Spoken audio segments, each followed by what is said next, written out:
Hello, my friends, and welcome back to the Gunn Show VIP edition. We appreciate you showing up. If this is your first time and you showed up because of the last name that I have with two N's and you're here because of guns that happen to be something you shoot, you're actually in luck. On this rare occasion, we are talking about guns with a longtime friend of mine. If you showed up for big muscles, I don't have a lot of those, so yeah, two different types of guns, right? And I actually make the third one of Scottish descent, which I like to say from time to time. But yes, the Gun Show is about manufacturing and what we make in manufacturing around the world. It's a invisible industry, as we like to call it, because not a whole lot of people high-five you when you walk on the street and say, thank you for making that everything around us. Yeah, everything around us is not air and humans for the most part. We try to make it exciting and sexy and fun and enjoyable, and that's where a lot of my guests come in, because they're a lot sexier, fun, and more enjoyable than I am, and I can't do this on my own, so I'm very grateful for that. So firstly, let's get to the bad joke of the day. I don't have Christian with me today. I know those of you who watch this show a lot are very used to hearing Christian. You could actually hear him roll his eyes, I think. So you can hear him roll his eyes on these bad jokes. I have my friend Benjamin with me today. So Benjamin, you ready for this bad joke? Oh, I'm ready. You know I love them. All right, buddy. The bad joke of the day is, what's a manufacturing plant's favorite game?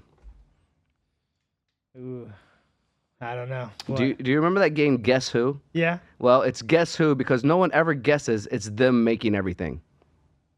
Da-dum.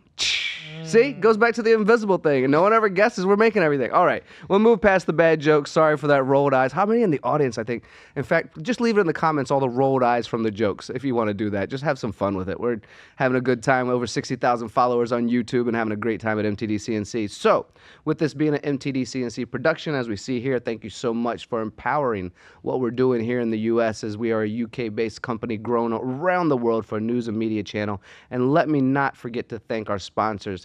IMTS is going to be a massive event this year, 2024, September, a week long. If you've not been before, we highly recommend it. If you're a student looking to get into manufacturing, the Student Summit, I'm going to misquote this completely. And I just had the ladies on from IMTS and AMT as well. But it's tens of thousands of students that go here to learn about manufacturing.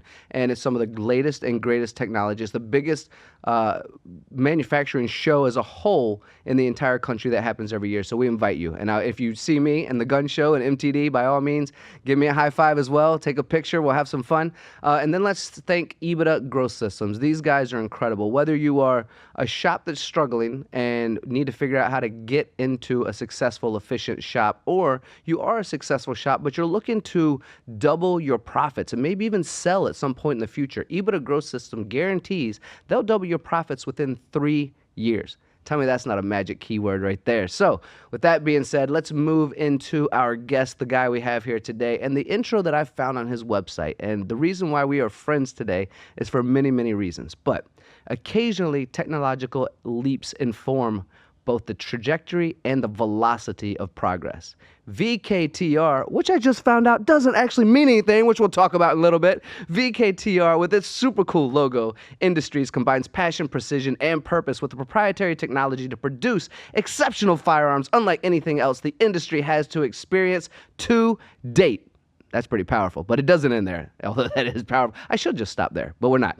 Okay, never settling for what is. VKTR Industries believes firmly in evolution through design. By implementing the refinement of technical processes that deconstructs barriers of craftsmanship, VKTR has opened new possibilities of precision and has redefined the standard for excellence in firearms manufacturing.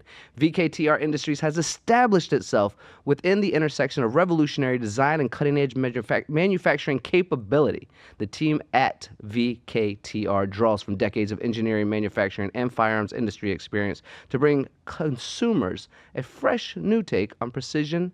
Ooh, that last word's a tough one. Armaments? How do you say that, Dave? Armaments. Armaments. See, I should have gone to school longer, I tell you.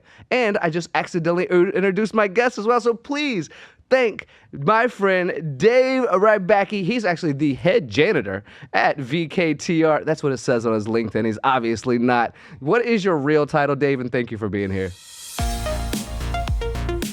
Welcome back to the Gun Show, my friends. This is the VIP edition. The real title is head janitor. Of course it is. You're not going to change that, are you? It's on my business card. It's on my thing. If you don't get the joke, we really don't need to talk. But the joke is, the head janitor title's always been fun, but it's there because as owners and everything else, we deal with all the shit, right? Whether it's 2 a.m, whether it's 8 a.m, whether it's this or that, whether it's an employee that calls in, whether it's a problem that comes up, you just deal with it all. Yeah. In fact, your phone buzzed right before we started hit record on this thing. You were already dealing with some stuff. Yeah. I mean, I turned it on Do Not Disturb. You so we're gave your good for an phone hour. away just now Yeah. to Ben so you wouldn't be bothered. All right. Let's start the show off. Dave, you and I have been friends for quite a while now, and I'd like to introduce. I think 6+ years. Yeah, it's been a while now. I'd like to introduce this conversation by saying that Dave and I think, are a great reason or a great friendship of people who kind of sit not on opposite sides of the fence, because we both sit on the fence talking about these topics. So we don't sit on opposites, but Dave is very much, let's create some guns, let's be respectful, let's honor this trajectory that we have, let's make sure that we're being respectful to this part of the industry. And I myself have never really shot guns, and although I'm in manufacturing, have never designed, built, engineered, or really sought after shooting them or being a part of that world. But Dave and I talk a lot about how I can respect it, how others can respect it, how we can be safe about it, and how we can honor a tradition that's been for a long time. So I'm going to let you talk more about that, Dave, but I bring that up because I want to do a cheers with you to start this show off. We both enjoy a good scotch. We both enjoy a good bourbon, a good whiskey, we could enjoy a good drink from time to time. Yeah. Anything you'd like to cheers to today before we get really into the mud of this show? Good health. We could use some of that. And speaking of good health, you look freaking fantastic. 90 pounds in just a few months? Since July. Whew. I mean, this dude is getting sexier and sexier, guys. Benjamin, flip the camera on him. Let everyone see that. He looks good. Thank you. It's been well worth it. And anybody that is worried about men's health or that kind of stuff and everything else, getting the blood work done, checking your testosterone levels, taking the weight loss shots and doing all that stuff to help you get over that first weight loss to get you into the gym and get you moving and get your energy levels back. It's been phenomenal. Well, I know we're here today to talk a little bit about VKTR Industries. We'll probably talk a little bit about your journey and getting into that. And certainly we'll talk about our friendship a little bit today as well. But would you like to talk a little bit about the health side of things? Because I know it's important to you right now. You've really invested yourself in making this happen. And because we've been friends so long, and I saw you at a heavier weight, and then seeing you at SHOT Show just a few months ago, I mean, we're two men going, well, this guy looks sexy, just having some fun with it. But you really do look good. I'm so proud of you. What made you want to do this? And let's talk about some of the joy that's happened as you've started to shred some of this off. Yeah, so obviously with business ownership, employees, growing businesses, starting new businesses, obviously we own more than one, so we do some other crazy things too, with consulting, with everything else. Yeah, no, I let myself go a little too much and got up to like 351 pounds, and I'm 6'4", so it hides well, but we call that big sexy. It didn't hide well at 351, so I was falling asleep every day at 4 o'clock. I was losing energy. I couldn't this, I couldn't that, and just wasn't good for anything. That's fair. So it's not easy, is it? No. So I tried a CPAP one night. If you have sleep apnea, the CPAP fixes it immediately. It's the only good way to fix it. You can't get around it with any of the other stuff. So we put the octopus on every night and CPAP it up, and you finally get REM sleep back and you get sleep and everything else. And like I said, I fixed my testosterone level. So I think normally a man is supposed to have 700, I think is the number that is kind of the normal testosterone level. I had like 82. It seems low. Yeah. So, shots every week, twice a week. And testosterone shots. Yeah, shots. Don't do the creams. Don't do the pills. They don't work. You have to take the shot. Mm-hmm. It's the only way to regulate it properly. We get our blood work done every 3 months. I just got it done again Monday just to check and everything else. If your doctor doesn't check your blood work, get a new doctor. It's not healthy for you. We keep it around the 700-800 level, and then with the I want to say Wegovy, Ozempic style weight loss shots that people are doing now, I'm on tirzepatide and 2 pounds a day in the beginning. Wow. And obviously it is not a diet. the diet is a fallacy. It is a lifestyle change. Yeah. And I went hardcore carnivore on the. Did you do the carnivore diet? I'm still on it. Yeah. Are you? Yeah. Since You liking July. it? I love it. I got 2 buddies that are doing testosterone shots, and I got 1 buddy thriving on the carnivore diet right now. So I don't know. I mean, obviously the testosterone shots helped a lot just to get energy and my body hormone level and everything else back in whack and good, out of whack and back in goodness. Yeah. Carnivore diet, other than the first like 2 weeks, which nobody wants to talk about. But after that, once you clean out your gut and you fix everything else, I don't have cravings anymore. Yeah. I eat 1 or 2 meals a day. I eat till I'm full and I don't eat over. Mm-hmm. And obviously from a guy that was 351 pounds and loved food, we don't really order appetizers or that kind of stuff anymore, but I just had lunch with a buddy down here before this and pick a steakhouse, crush a ribeye, and you're good, right? Sure, you know? yeah. Are you pretty strict with it as well? I know my buddy's like, at least in the beginning, once he was fine-tuning his own body, he's like, no salt, no pepper, no spice. I mean, it was just, it was meat, and it was tons of meat, but it was about as bland as you could get it because he was testing what the truth of it was. Yeah, so I've gone pretty hardcore. I haven't gone that hardcore. I would say 7 things: fish, chicken, steak, bacon, eggs, and cheese. You do cheese as well? Yeah. Okay. And then I'm a salt fiend, so salt, pepper, seasonings, and that kind of stuff. A little pinch of salt is good for you. Handful. Yeah. But, you know, started the salt and that kind of stuff also. And no pop, no soda, whatever part of the country you're from, whatever you call it. No juices, no sugars, no that kind of stuff. Very rarely salad. I will say that I've started to cheat a little bit. Thank you, Mother, for your birthday this weekend. The chocolate cake was delicious. But just really, if I stay on it and I'm home and I'm not traveling and I'm not doing that stuff, and you're not getting pressured into cheating on your 7 things, then it's great. Yeah. That's fair. The travel lifestyle I have, I have a completely different way of trying to remain healthy, but it's not easy. And kudos to you. The amount of times we've randomly walked past each other in airports all over the country. High five, hug it out, and move on to our flight, right? I think you were going to, not Indonesia. Where were you going when I saw you for Christmas with your family?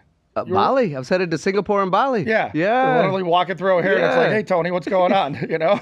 And well, with your millions of miles, you could do whatever you want. I do love this topic, although I don't think our podcast is dedicated. Well, I'm going to start a new podcast about health and natural healing and all that kind of stuff as well. Bring Dave back for that. So I want to get into the manufacturing side because I think that's a lot of our audience. You and I met a few years ago. Can I bring up the company we met at? Yeah. Yeah.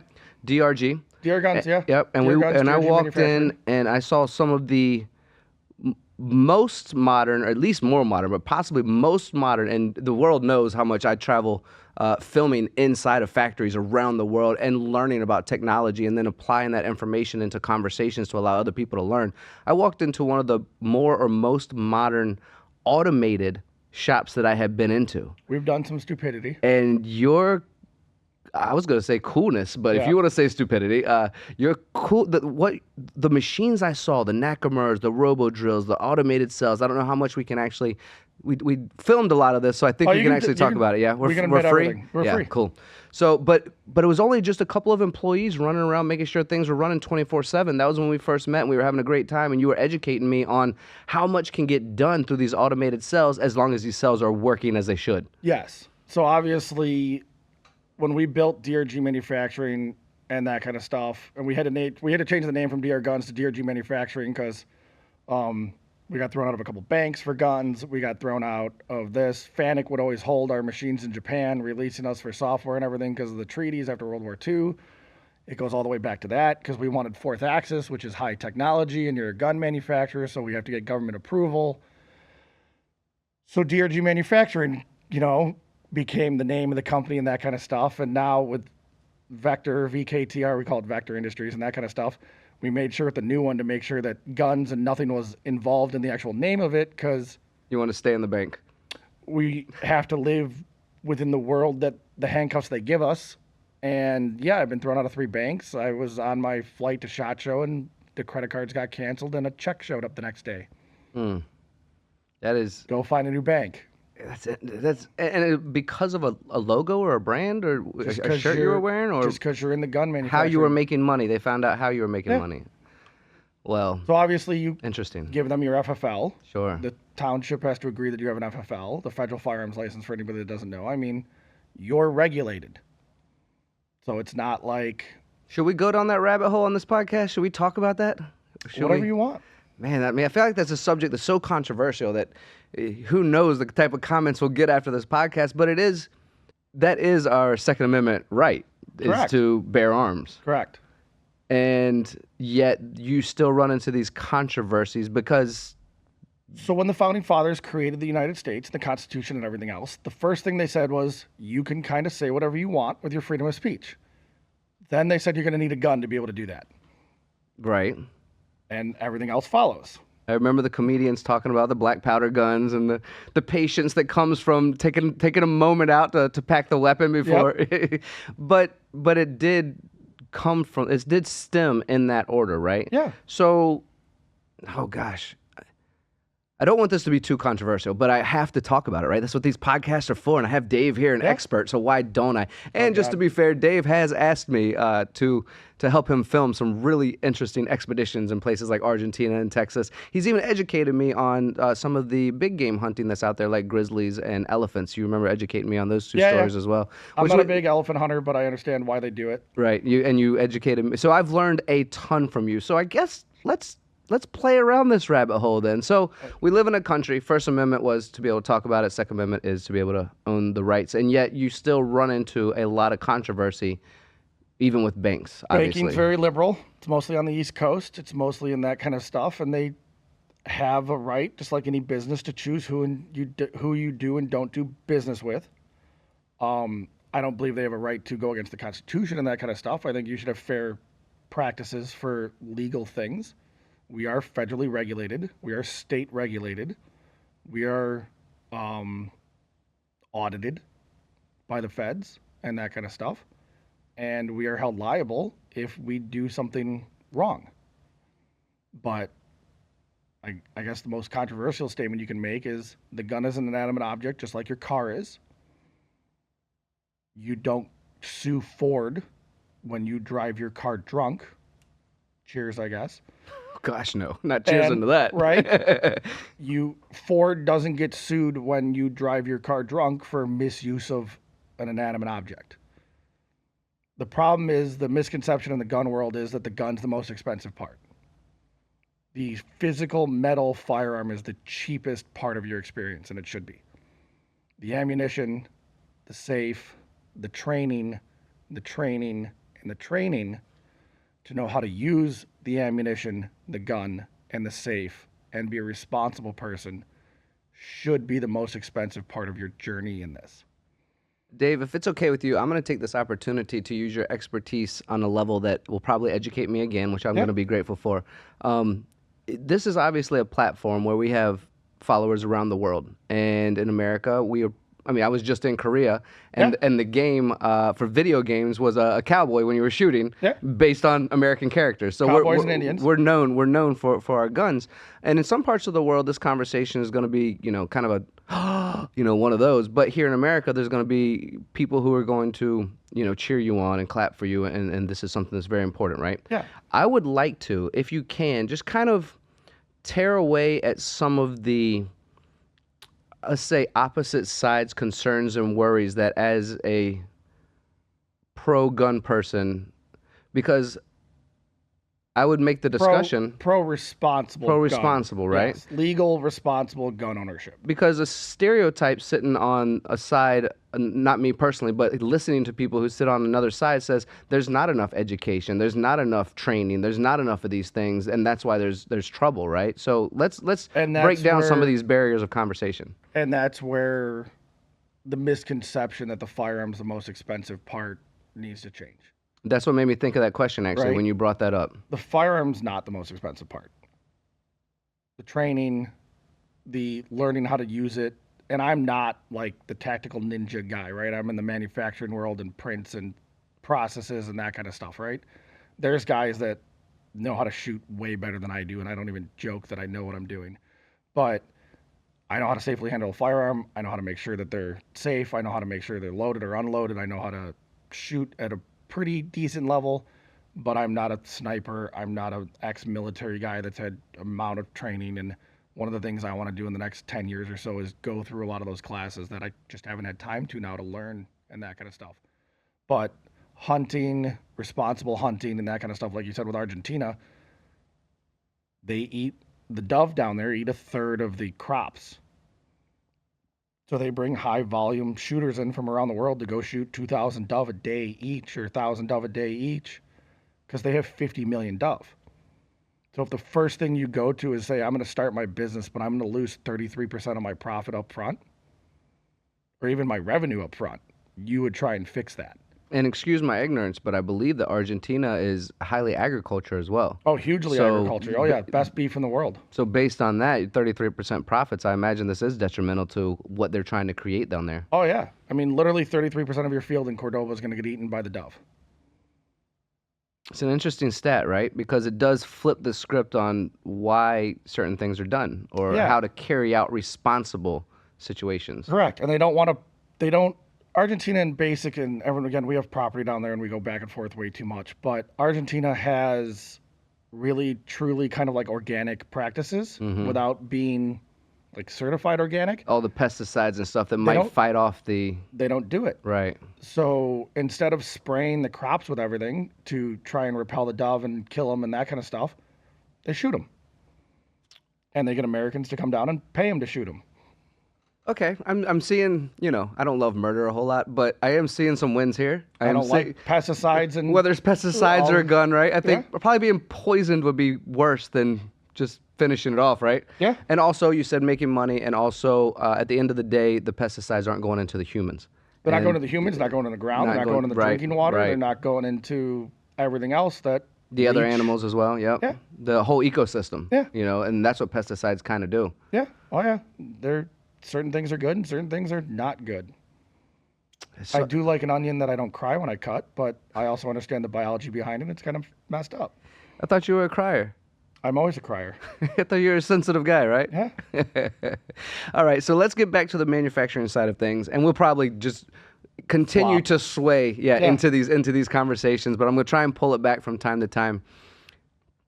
Automation as a whole, because what I want to do, Dave, is with this new company of yours, and you've been doing really well. I'm looking at your site right now and looking at, the VK-1 rifle, your VK-1 PW, rifle, complete bolt carrier group. I mean, your manufacturing, even the statement at the beginning of the About page, it's a powerful statement. So I need to help the audience, because I know you well, figure out how we got here to this elite level of creation, and I know you and what you've built. I've seen you with the folks at Hydromat. I've seen you making some automation cells that I had never seen before. You took me into a back room and said, we can't talk about this one. We can't film this one, but I saw parts popping off like crazy. And the way you were doing it was inspiring to me on the manufacturing side. So let's build that repertoire of who you are and what you've created now and why you can make these statements on your About page of your website, and people can trust and believe that. At EBITDA Growth Systems, we guarantee to double your value in 3 years. Well, instead of telling you about a guarantee, how about if I tell you a story? We had a shop owner come to us at an event saying, I'm not sure if you can help us. He said, we have our credit lines maxed out in our business. I have a second mortgage on my home, it's maxed out. I'm not sure what to do. I have a payroll coming up next week and I don't know if I'm gonna make it. Can you help us? We said we weren't sure, so we came in and we came alongside of him. In 18 months, he went from not having any money to having over $800,000 in the bank and having a 6 times exit what his value was at that day. And now he's living a life that he always dreamed of with his family. And it's fantastic, and that's what's really rewarding for us, and that's what EBITDA Growth Systems is all about. If you want to know more about EBITDA Growth Systems, go to www.ebitagrowthsystems.com, EBITDA growthsystems.com, and go to our contact page where I will reach out to you personally. So we built a company called DR Guns, turned into DRG Manufacturing. I sold it to my sister a year and a half ago or so. And I moved out of Illinois. I'm down in Missouri now with Vector and that kind of stuff on 12.5 acres, loving it. Mm-hmm. But she's turning it into Outer Wild Manufacturing now and running under that brand name and everything. And yes, the automation, I always say the luckiest thing I had was when we built it from scratch is that my father wasn't a 5th generation machinist. I didn't walk into a shop with 100 machines that did random things, right? Remember you telling me that actually several years ago. Yeah. That's a quote in an interview actually. Yeah, so we were able to build it with brand new equipment from scratch for a purpose. And the 6-year process was we built a $2 million plus automation cell per part. So there's 5 major parts in an AR-15 that are 1, expensive, and 2, hard to get by, and a barrier to entry. So the upper and the lower, the handguard, the barrel, and the complete bolt carrier group. So that kind of springs, triggers, pins, all that kind of stuff, never buy a machine to make springs. There's Right. plenty of companies running old, awesome battleship spring things that just make them every half second, right?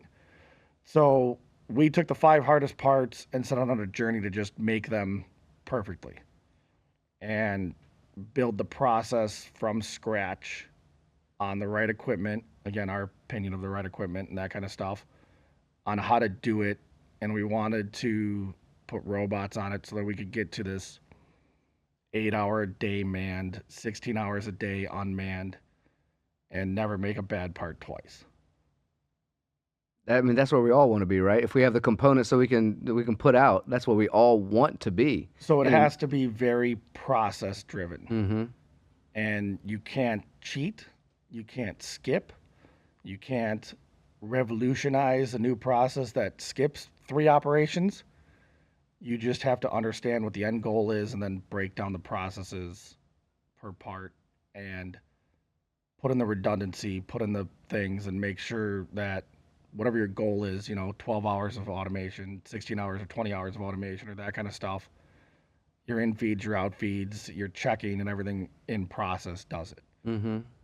So if that's in process CMMs, if that's building a process and that, if it's tool check, tool breakage and everything in the middle, if it's doing the cheaper manufacturing route and then doing outside processes like grinding or honing or those types of things to fix certain things that you didn't hold perfectly in the machine, concentricities or that kind of stuff, well, you can make the part less expensive, faster, and better, get it through heat treat, see where it warps a little bit, then shove it through ID and OD grinding like we do for all of our bulk carrier groups. And whether the heat treater moved at 6/10 or 5/10, we don't care. We've got 8 thou worth of grind stock on it where concentricities are going to be perfect ID to OD. Mm-hmm. So we grind the OD of our bulk carrier group first, then we grab it on the OD, the ground surface, and we grind our 3 IDs. ID to OD concentricity is perfect. Our surface finish is a 5 or a 6 on the ID. So when we nitride, bulk carrier groups now, instead of mil spec and chrome and phos, the gas rings on the inside are riding on glass. It's a 6. But we can't plunge grind. We have to oscillate grind. We have to this, we have to that. We have to air gauge. We have to do certain things in that process that everyone's like, why do you grind? We all just hard turn. Well, yeah, I know why you hard turn. You get a hard turning, you'll get a 18. Hard turning, you'll get a 27. Honing, you'll get an 18. Grinding, we get a 6. So there is something about it's too smooth at certain points for things to stick and everything else. You got to rough it back up. But for nitriding, it's perfect.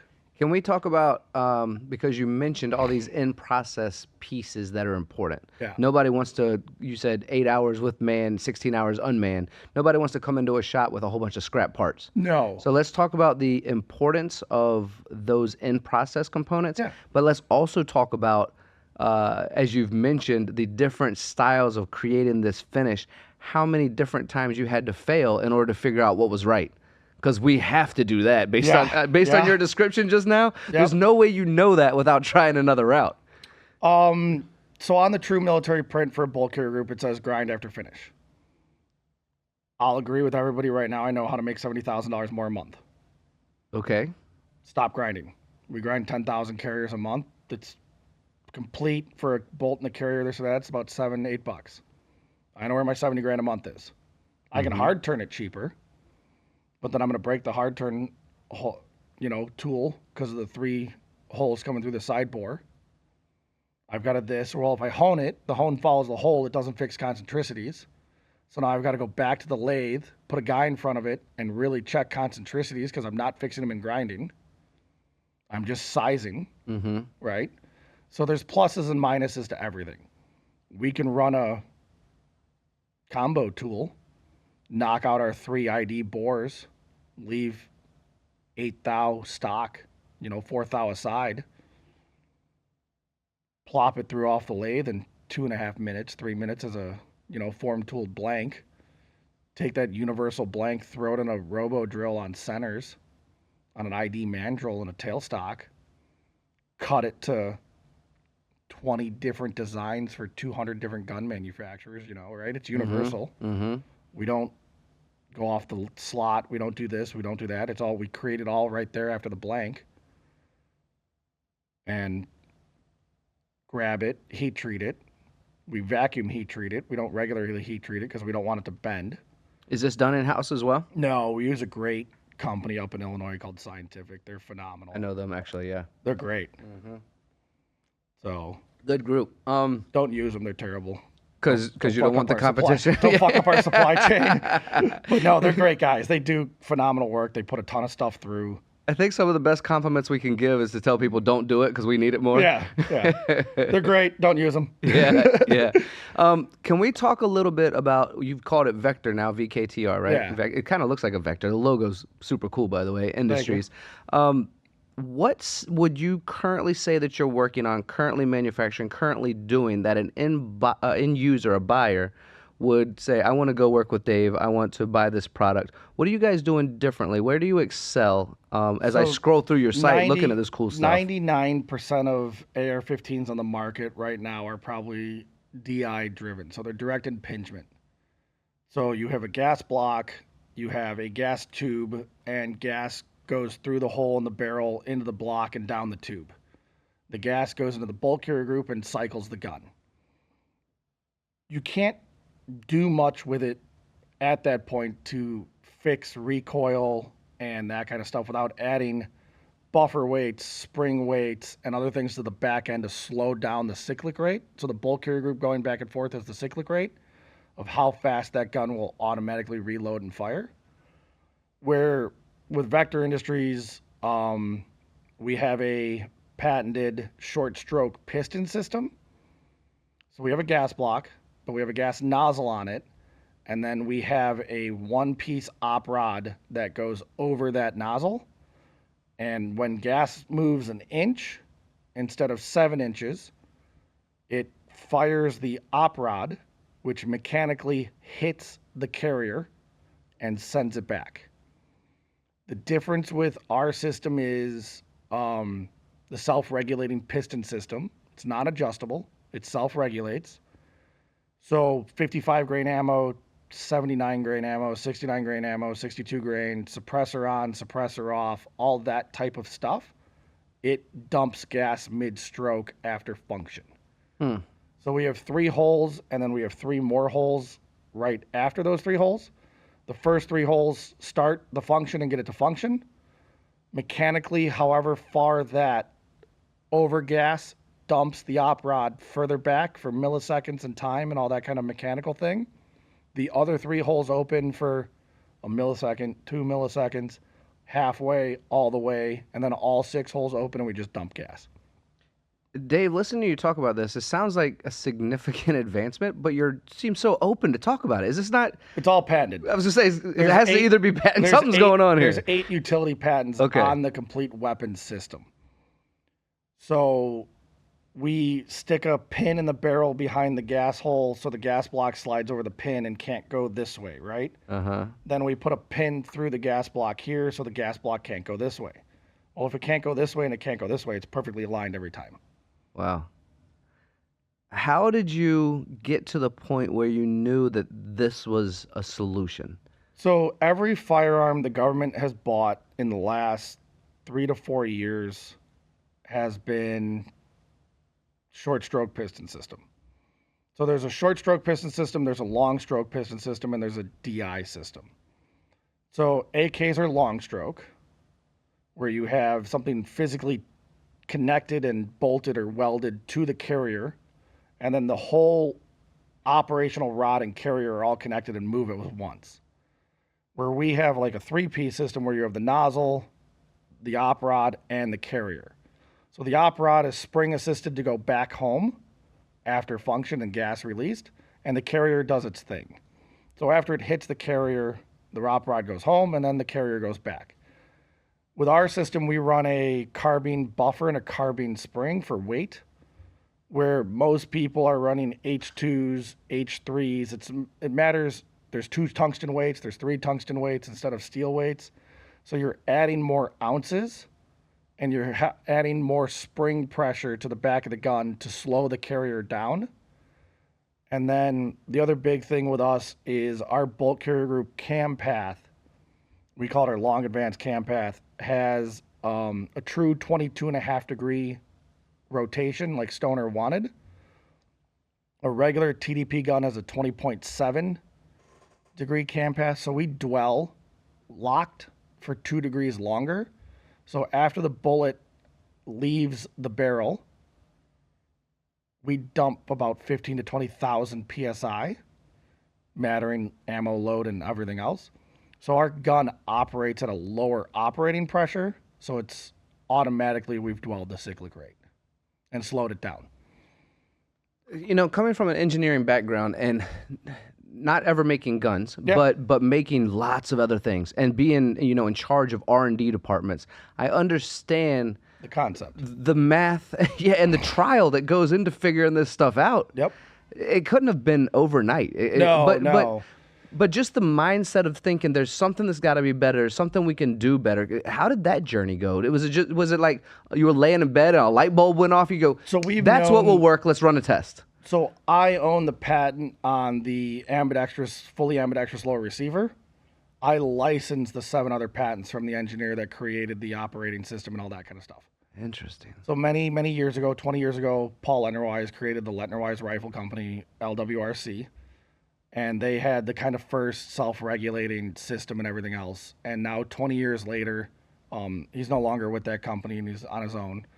And 20 years later, he's kind of advanced and perfected his first levels of patents and created this new system where it's been used around the world. It's been around for a while. I've known about it for 5 or so years.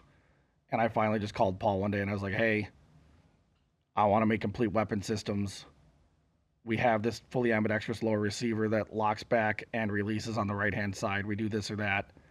I want to pair your, top half to it, your upper with your piston system and everything else, and create a brand and create a baby and bring it to market. Are you doing anything with it? Can I license it? And he's like, yeah, let's talk. Because thankfully he knew what I didn't know then was the sheer cost of doing this. And that's where, going back to the machine shop and everything with those 5 parts of how we built DRG manufacturing and that stuff for those 5 parts, there's a high barrier to entry. So it keeps, I don't want to say the riffraff because it's the wrong terminology, but it keeps the guys out of doing it in high volume. Mm-hmm. There's probably 7 or 8 of us in the country that do high volume bulk carrier groups really, really well. Mm-hmm. And then there's a lot of guys that buy the cheapest part from other people that just make one of the parts instead of all the parts. Some things don't change depending on whatever you're making, does it? Doesn't matter. Mm-hmm. So when you piecemeal from the lowest bidder across everything and then wonder why things don't function the way you want them to.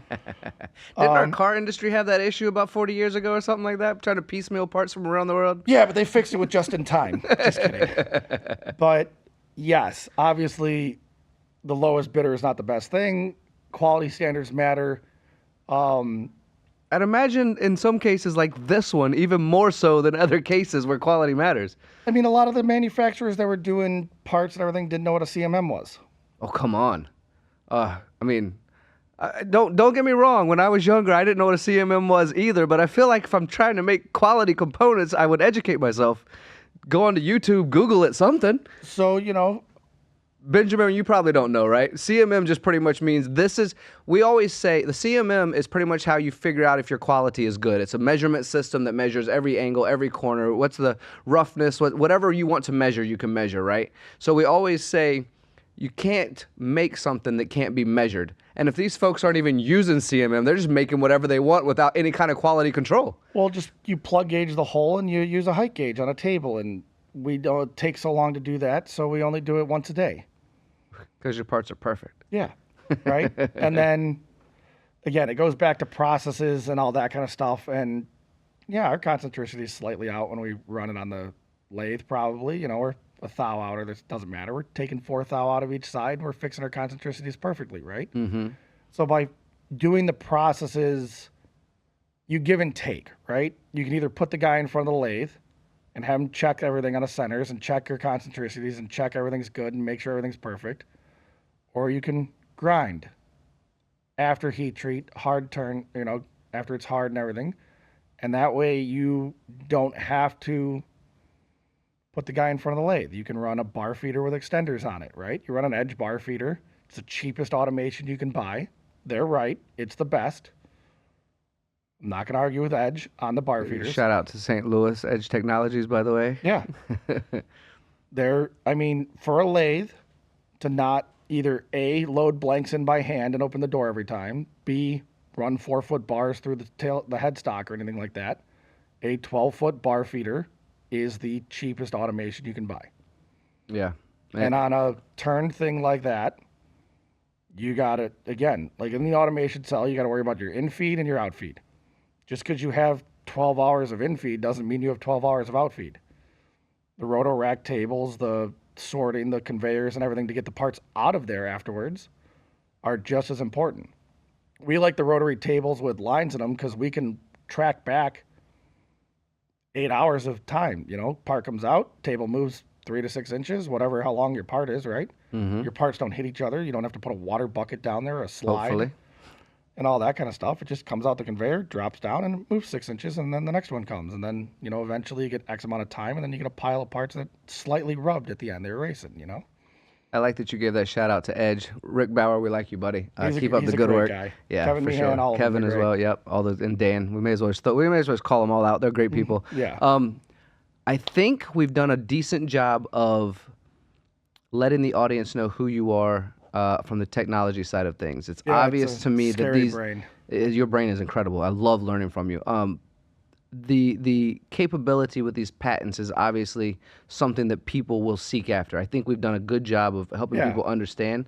I would love to get back and make this whole story full circle and get back to your passion side, Dave, and go, how did you get into this? Were you just a little young man with your dad shooting guns? Was there something that happened in your life? Was it just the ability to create and manufacture something and then the love came later? So how did you get into this from, let's say, the genesis of it? So we never went back for senior year in college. We started a liquor and olive oil import company. I'm out of here. You kidding me? Right? Looked in the mirror and said, well, I don't need the piece of paper to work for myself, so might as well just not spend the money. We were down in Argentina doing stuff. We found an olive oil factory that did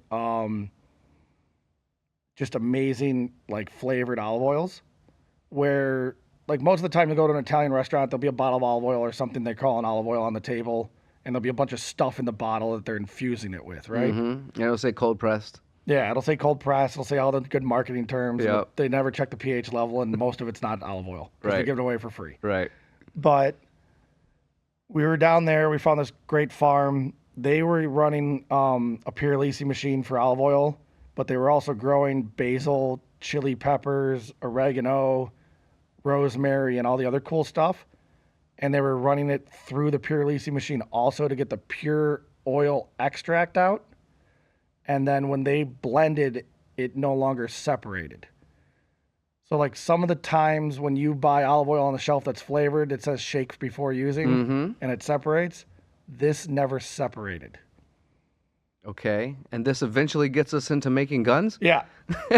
So we're doing olive oil right now. yeah. So Interesting. we first deal we ever did was with Williams-Sonoma. We had 90-day terms with the factory. We had 30-day terms with Williams-Sonoma, and we had a 30-day or a 26-day shipping window from Argentina to Chicago. Okay. It seems tight.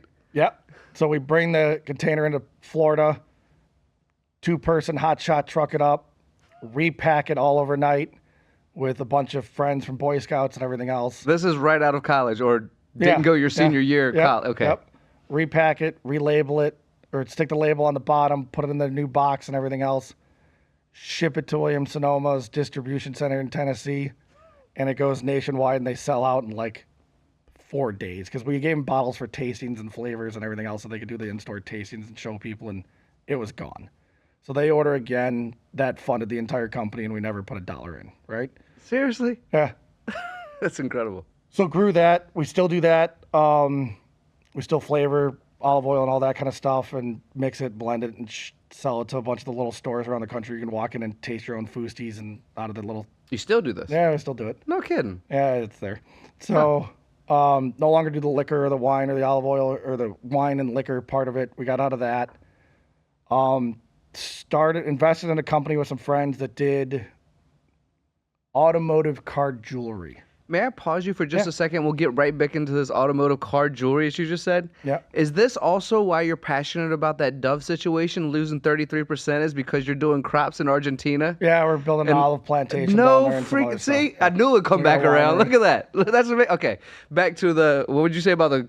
Automotive car jewelry. So that's the first time I met a CNC And that's a machine. thing, huh? Yeah, Automotive car jewelry. Okay. So if you got a 60s or 70s old muscle car, we were building billet dashes, billet sill plates, get rid of your stamped body by Fisher, shifting knobs and balls, shifting shifter plate covers, door vents out of billet and all that kind of stuff. And that's the first time I really met a CNC machine and learned about manufacturing, right? I don't know. Mm-hmm. So we learned how to run the CNC machines. We learned how to, and by run, I mean, take a part out, put a part in, how to tighten a vise, how to loosen a vise, how to run different ops, why different ops mattered, and how to flip a part and why you can only get to certain things and how X, Y, and Z matter on a, Haas. Self-taught? Hard knocks. Yeah. But I'm not. It's a I'm hard not knock life. I'm not a machinist, and I'll fully say that I'm not a machinist. They're awesome people. I am one that'll break shit. But these days, for the first 12 years, I would call myself a machinist. These days, I break shit with you. yeah, no, that's the guys laugh at me. We've put a robot through a fence. We've done some stupid shit. Gosh. But Where's that video? it's on the cameras. They have it.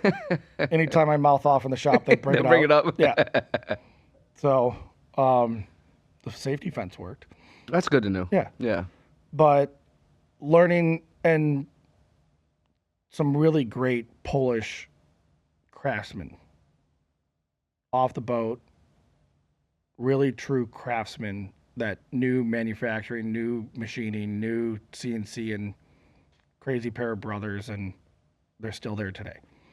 Look, right now, kids are looking at what they're going to be doing in the future, and some of them don't even know what a career in manufacturing could look like.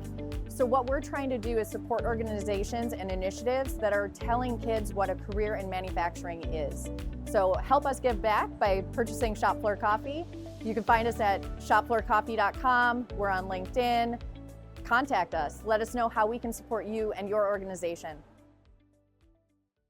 I'm going to just bring up For something. us now. Did you, and Ben, you're included in this as well. You're welcome to shake your head, turn on your microphone, whatever you want. But did you grow up with that stereotype, that statement, dumb Polak? So not real. Almost every dad's Polish 100% person I've met is so smart. My dad's 100% Polish. Growing up in I agree. Chicago, I'm 50% Polish and 50% mutt, English mutt with my mom and everything else. No, the Polish community is Brilliant. Yeah. In fact, hardworking. right now, Poland's taking on a lot of Germany's work because it's a little less expensive with equal quality. The If not Polish better. people are brilliant. Yeah. I don't know why. I don't know how that joke ever. Do you know how that joke came up? No. Me I'd love neither. to know. But if somebody's in the comments would like to educate us on how Please. dumb Polak became a thing, please. it's like jumbo shrimp. It's an oxymoron. It's not true at all. But Right. they are brilliant. Yes. Yes. So Mario, the one brother, came over first. John came later. I met John first. Then we met, Mario and that kind of stuff. And John always taught us, he's like, listen, we have a block of material and we're going to pull something out of it. And through the manufacturing process and everything else, it's freaking cool. Yeah, and that is kind of in the simplest form what we do, isn't it? We pull you have a something out block of of raw material and you pull it out of a hat, right? Yeah. You pull something. Yeah. When that eagle got made, it started as a block. It did indeed. Oh, everything on this table started in some form or another of somebody raw has material. to know how to run the tool paths, remove the material in the appropriate fashion to not bend and to meet a tolerance and to make it look right and finish a surface and semi-finish it and then finish it and then do the processes of, listen, the intricacies that go into it. how to make a hole, and how to make a proper hole. There are companies out there that only do that. And there's companies out there that fuck it up every day. Sure. But that's how sometimes a hole can be difficult. And there are Yes. companies that are 100% focused on making holes. Yes, some people believe that Dolly Parton was flat. No, Dolly Parton was not flat, and that surface is not flat. So when you get into the micron level and the craziness of things, everyone's like, it's round. It's like, no, that's an egg. Why? Because the pin doesn't fit in it. It's eggy. Gas blocks. We fight all the time until if you cheat the process on how to make a proper good gas block, it turns into an egg. At heat treat, it turns into an egg. At nitride, it turns into an egg all the time if you don't do it right. Mm-hmm. And the problem is you can't make the hole round. Well, it's in a vise. Why is that? Because there's pressure on it. And as soon as you Okay, release the yeah. vise, Yep. it's no and longer changes a hole, again. Yeah, right? yeah, you're right. Okay. Thank you for clarifying Yeah, that for me. no, yep. It makes sense now that you say it. So when you want to put a 750 honed, perfect, freeboard, round hole around a 749.5 barrel, turned on a lathe, perfectly round and everything else, you want a good gas seal between the two, you don't want an egg. Of course not.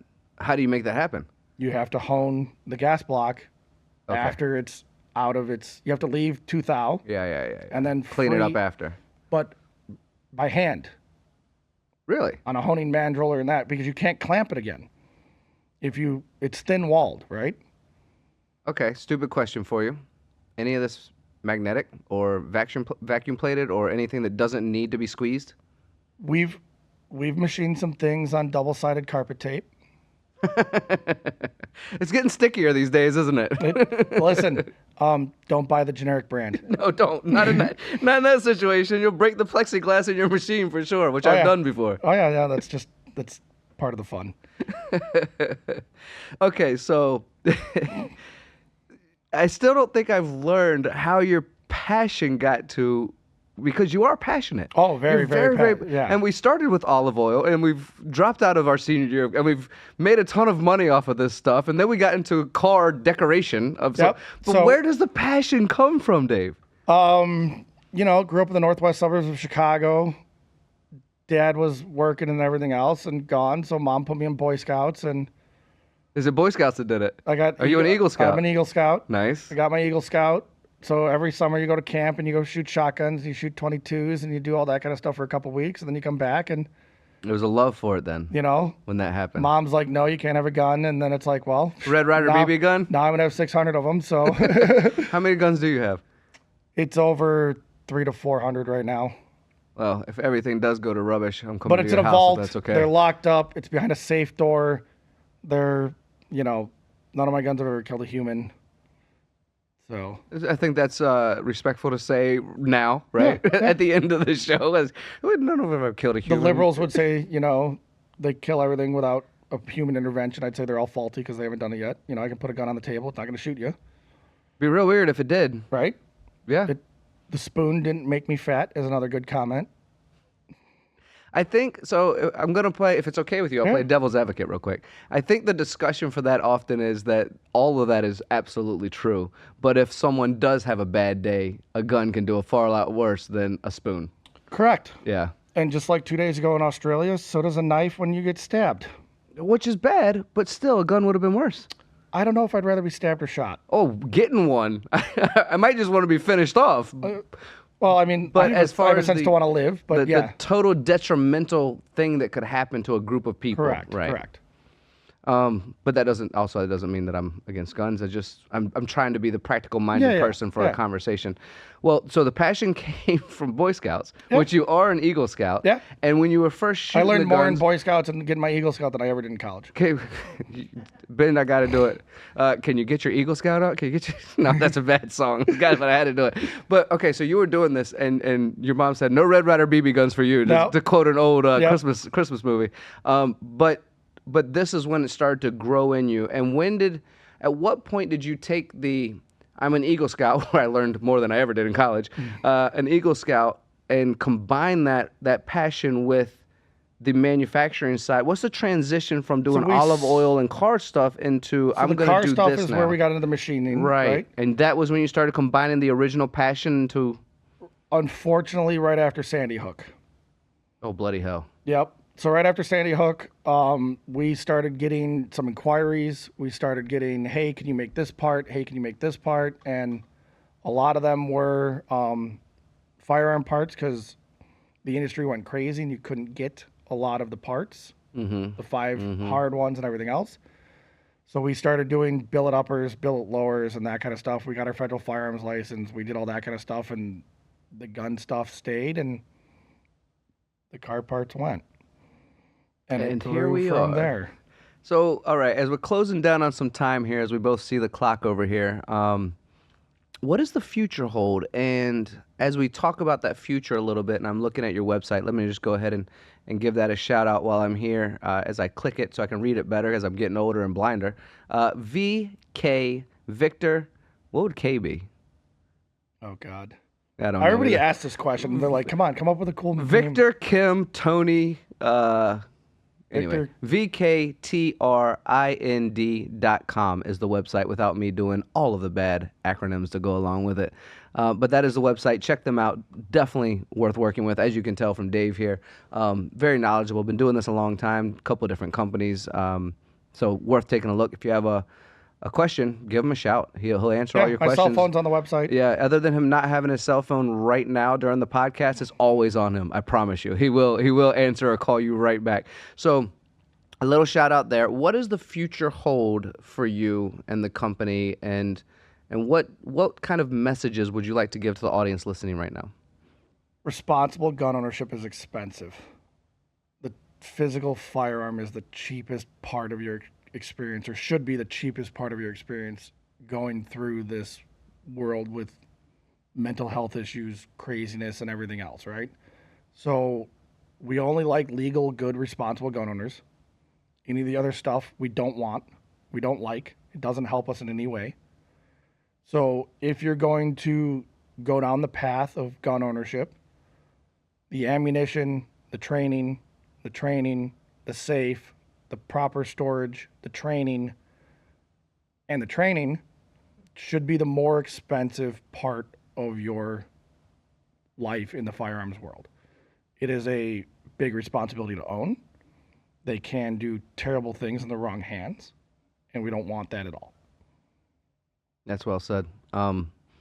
Ben, I'm going to need a moment to pause. Not in real life. Don't pause the podcast we're doing right now. Don't stop listening, my friends, by any means. But that was such a powerful moment for me that it takes me just a moment to absorb all of that. You know, Ben, to my knowledge, you've never shot a gun, I believe.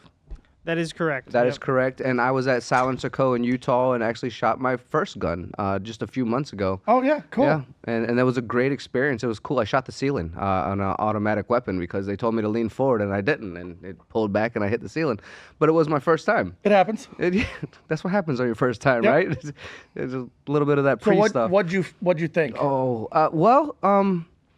I still sit that I don't need to go out and shoot guns regularly. No. But I can absolutely appreciate the engineering and the moment that I had with that extraordinary, and they gave me about 4 different ones. So those extraordinary creations of engineering. And let's be fair, it's been generations of evolution in that technology to come to the point that it's in right now. You know what I mean? Like, we started with we started with bow and arrow, right? And then we Yep. went to the black powder. Or I think it was a sling and a rock, as I'm named David, but And who was that other guy? some guy. Some guy. He got whooped, right? Yeah. He got whooped. Yeah. David became king. Nobody remembers the guy that lost. The big guy. Yeah. But you're right. It's so I would say that respectfully, I enjoyed that experience very much. Yeah. And in a safe, controlled environment Extremely. And where they can teach you and they did. cater you through it so that you can have the quote unquote scary experience. And I've never thought it to be, from my perspective, I've never thought it to be a scary experience to Good. shoot a gun ever. Yeah. And it's always fascinated me in the sense of how things are made. I mean, we're in that world of how things are made, right? And Great TV show on. it is. Yeah. Discovery Shout out Channel to those guys. If you ever History want to Channel. shout us out, go ahead. Yeah. How it's made. Gun Show Podcast and MTD. Go ahead. But I'm very grateful that they presented everything in such a professional, profound, and as you said, with training and safety manner that allowed myself, and I was there with Heimbuch as well, Yeah. and my buddy Tim got Great to shoot chucks. also. Yeah, incredible chucks. That's what made that hammer that's sitting in that Yeah, chair right great there, chucks. actually. Yeah, I mean, that's kind of the summary of it. My answer is that I enjoyed myself. Yeah, what we want is someone to be able to walk into a room or be around or see a firearm and not be scared. We want you to have the mental capability and knowledge to know that, oh, that's a 9mm pistol. I drop the mag like this, I rack the slide like this, and that's how I make it safe to make sure that I know that I'm good, right? If women in general, men, everybody else can just learn the safety side of it and take the fear out of it of just walking in and being like, oh my God, there's a gun, and run. I want you to be empowered safely. I don't want you to live in fear of an inanimate object that just because you don't know how to use it. We're taught fear every day, though, unfortunately. Oh yeah, I'm still scared of the blenders. I got my hand stuck as a kid. Did you really? Yeah. That's what you're scared of, blenders? Yeah. I'd like to add for everyone listening and watching right now that this is... Oh, sorry, beaters. In between the beaters, I got my hand stuck. Those were not the tough too. blenders. That to your point, guns are never going to disappear. They're not, and that people like you, Dave, are so very important to allowing the people who do sit in the side of fear to slowly get back into that area that if one's sitting around, that they're not afraid. Advocacy like yours, belief like yours, training like yours, teaching like yours, you've helped me, and I'm an open-minded person. I'm sure that you can help some of the ones that are more closed as well. So thank you for doing what you're doing. I just think as a person that loves experiences, because I'm that generation, we like experiences. We do, don't we? More than things, right? We're Gen Xers that just like to try everything. Yeah. That you should be able to, in a safe manner, controlled area, try it once, and then go from there, right? I'm not saying you got to go buy 300, 400, 500 guns and 10,000 rounds of ammo and that kind of stuff and prep and everything else, but... We got you for that. Yeah, just come by. We're good. But just, if you're scared of something, go try it. Jump out of the plane. Go bungee jumping. Go whitewater rafting. In all subjects, right? Yeah. If you're scared of something, face that thing. Go for it. Yeah. Get back on the horse. Have you done those things, by the way? We're down to like 50 seconds, but have you done those things? I've Whitewater gone- rafting, Oh, yeah, skydiving, yeah? I jumped out of a plane in New Zealand. I bungee jumped in Vegas. That's right. Me too, buddy. Whitewater rafted. That's why I appreciate you. I know we're going to go over time and you can yell at me, but the best part is when you hear the rafting guide stop telling you to paddle. And then my dad turned around and was like, why did he stop telling us to paddle? And then you just see him stuck between the raft and the rock with his legs sticking up. And my dad reached out and grabbed him, pulled him back in. And he's like, oh, thanks. The guide? Yeah. Have you done like class 4s and 5s? Yeah, that's pretty epic, right? Since 5's like the top of the list. Because it could be Niagara Falls or it could be a rapid that you can live through. Yeah. No, 6 is the one that Is there a 6? There is a 6. From what I understand, and please correct me if I'm wrong. Leave it in the comments if so. There is a 6, and basically a 6 becomes a 5 when somebody shoots it and lives. So Niagara Falls becomes a 5 because somebody rode a barrel to the bottom of it and lived? That's what I understand.